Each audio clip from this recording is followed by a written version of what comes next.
Hello, Radhe Radhe दोस्तों। आज हम क्लास 9th के बायोलॉजी का चैप्टर 1 सेल्स का रिवीजन करने वाले हैं। Basic structure of a cell. ये सेल है जो सराउंडेड होता है सेल मेम्ब्रेन, जिसको प्लाज्मा मेम्ब्रेन भी कहते हैं। उसके अंदर होता है न्यूक्लियस, जो कंट्रोल सेंटर होता है। ये कमांड देता है सेल्स को कि क्या कब कम फंक्शन परफॉर्म करना है, कैसे फंक्शन परफॉर्म करना है। ये होता है ऑर्गेनल्स, जो सर्कल सर्कल है, या कब फंक्शंस को परफॉर्म करते हैं। और ये सेल्स एक फ्लूइड लाइक स्ट्रक्चर से भरा रहता है। उसको हम साइटोप्लाज्म बोलते हैं। ये था eukaryotic cell. Prokaryotic cell, cell surrounded रहता है सेल मेम्ब्रेन से। उसके अंदर साइटोप्लाज्म भरे रहते हैं। और ये एक यहाँ पे एक स्ट्रक्चर होता है जिसको हम न्यूक्लियड बोलते हैं। ये पूरा न्यूक्लियस नहीं होता, लेकिन न्यूक्लियस जैसा होता है।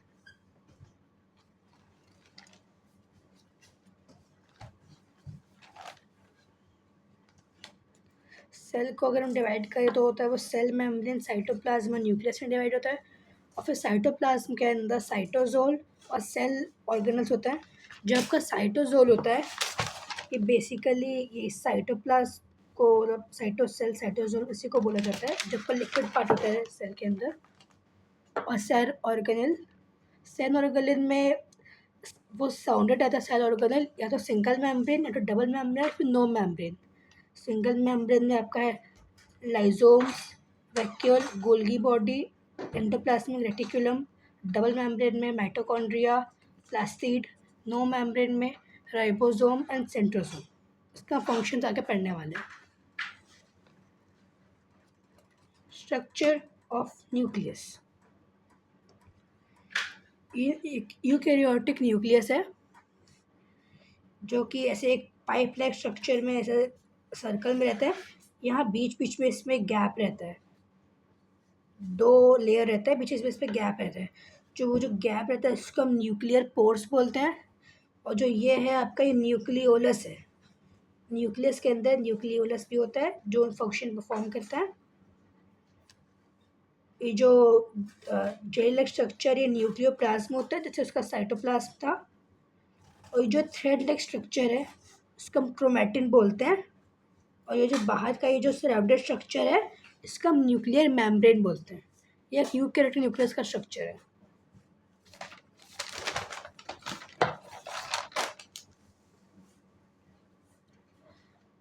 ये एक प्रोकैरियोटिक न्यूक्लियस। इसमें हमने देखा था, इसमें ना ही न्यूक्लियर मेम्ब्रेन होता है, ना ही न्यूक्लियर पोर्स होता है।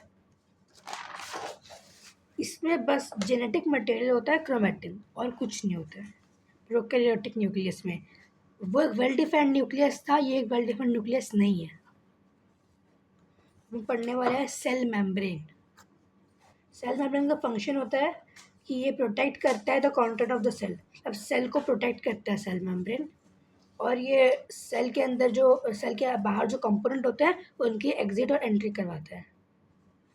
इसके फीचर्स होते हैं, सेल मेम्ब्रेन फ्लेक्सिबल होता है और is selectively permeable. Completely permeable ये होता है जो सॉलिड और सॉल्वेंट दोनों को अंदर आने दे। इम्परमिएबल जो दोनों को अंदर आने नहीं दे।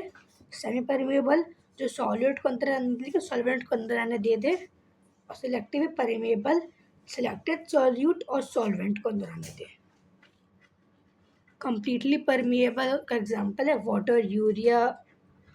इम्परमिएबल का एग्जांपल है ग्लूकोज, प्रोटीन। सिलेक्टिव का एग्जांपल है प्लाज्मा मेम्ब्रेन। और इसके एग्जांपल आप मुझे कमेंट करिएगा।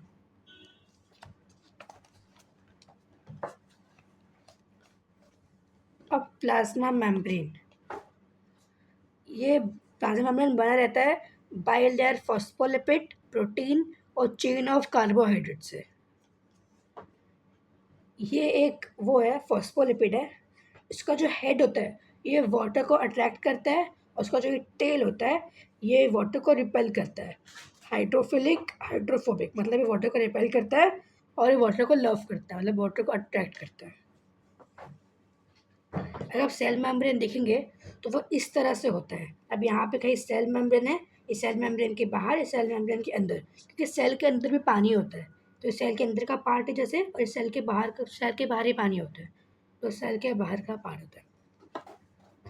प्लाज्मा मेम्ब्रेन के अंदर गैस डिफ्यूजन से एंटर होता है। Soluble substance in water enters through inside protein. अब इनसाइड प्रोटीन क्या होता है? जो ये दो वो होते हैं फॉस्फोलिपिड, बाइले फॉस्फोलिपिड, इसके बीच में एक इनसाइड प्रोटीन होता है जिसके चैनल से सॉल्यूबल सब्सटेंस, जो सब्सटेंस वाटर में सॉल्यूबल रहते हैं, वो अंदर आते हैं। Insoluble substance in water enters through lipid. जो सब्सटेंस इनसॉल्यूबल होते हैं वो इनके जरिए या बीच में से आ जाते हैं। अब है movement of substance across plasma membrane.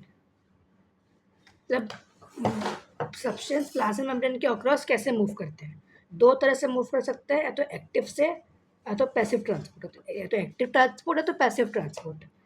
अभी पैसिव ट्रांसपोर्ट के अंदर दो और वो होता है, डिफ्यूजन और ऑस्मोसिस। डिफ्यूजन में गैस, सॉलिड, लिक्विड तीनों इंक्लूडेड रहता है, लेकिन ऑस्मोसिस में सिर्फ लिक्विड होता है। ऑस्मोसिस होता है movement of water from its higher concentration to slower concentration across a semi permeable membrane. जिस सॉल्यूशन में सॉल्यूट हाई रहता है उसको कॉन्सेंट्रेटेड सॉल्यूशन बोलते हैं, और जिस सॉल्यूशन में सॉल्यूट लो होता है उसको डाइल्यूट सॉल्यूशन बोलते हैं।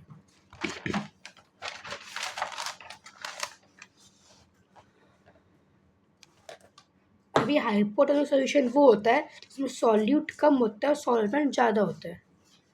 हाइपोटोनिक सॉल्यूशन वो होता है जिसमें सॉल्यूट ज़्यादा होता है, सॉल्वेंट कम होता है। अब एक एग्जांपल है, जैसे एक वो है माउंटेन, तो जब यहाँ से चढ़ेंगे तो ये आपका बहुत समझ सकते हैं कि बहुत मेहनत लगेगा, इसलिए एक्टिव ट्रांसपोर्ट। और जब हाइट से नीचे आएंगे तो आपको कुछ मेहनत नहीं करना पड़ेगा, तो ये पैसिव ट्रांसपोर्ट का एग्जांपल है। Transport across cell membrane, the type of osmosis. तीन टाइप के ऑस्मोसिस होते हैं, एंडोस्मोसिस, एक्सोस्मोसिस और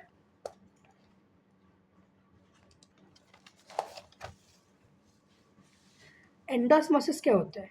entry of water inside cell. हम हाइपोटोनिक सॉल्यूशन में किसी सेल को रखेंगे तो हाइपोटोनिक सॉल्यूशन में अभी देखेंगे तो सॉल्यूट कम होता है, सॉल्वेंट ज़्यादा होता है। वाटर सॉल्वेंट है इसलिए वाटर ज़्यादा है, और अगर आप मान सेल के अंदर 50-50% है तो बाहर का कॉन्सेंट्रेशन ज़्यादा हुआ तो जो वाटर है वो सेल के अंदर आएगा। तो जब entry of water inside cell होता है तब उसको एंडोस्मोसिस बोलते हैं। ये हाइपोटोनिक सॉल्यूशन में होता है। जब हाइपोटोनिक सॉल्यूशन में रखेंगे तो हाइपोटोनिक पे सॉल्वेंट कम होता है, इसलिए सेल से वाटर बाहर आएगा, तो exit of water from cell, इसको हम बोलते हैं एक्सोस्मोसिस। एक नोट पॉइंट है कि जब हम कोई भी सेल को बॉईल करते हैं तो बॉईल करने से उसकी सेल मेम्ब्रेन किल हो जाती है। अब आइसोटोनिक सॉल्यूशन वो होता है एक सॉल्यूशन है इसमें वाटर 60% है और सॉल्यूट 40% है, तो सेल के अंदर भी सेम अमाउंट होगा, वाटर 60% और सॉल्यूट 40%। तो no change in cell and solution, तो कोई मूवमेंट ऑफ पार्टिकल इसमें नहीं होता है, तो इसमें no change in cell and solution होता है।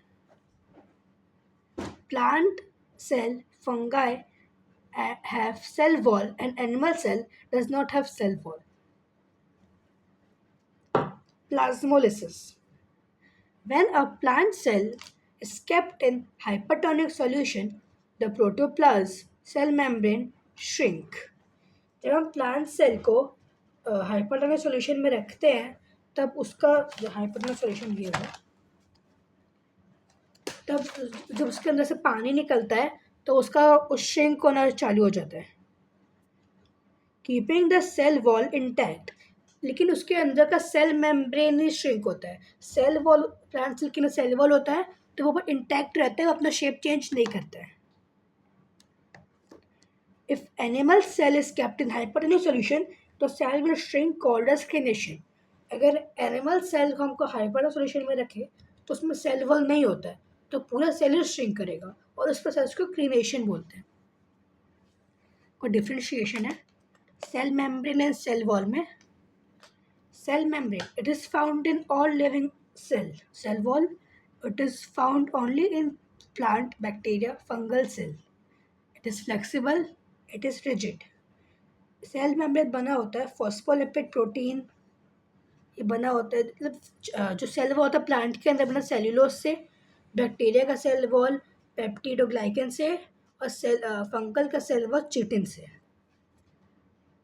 It is living, it is dead. Selective permeable, fully permeable. इसका फंक्शन होता है shape to the cell allows the substance through it, protect mechanical strength, rigidity. Thank you.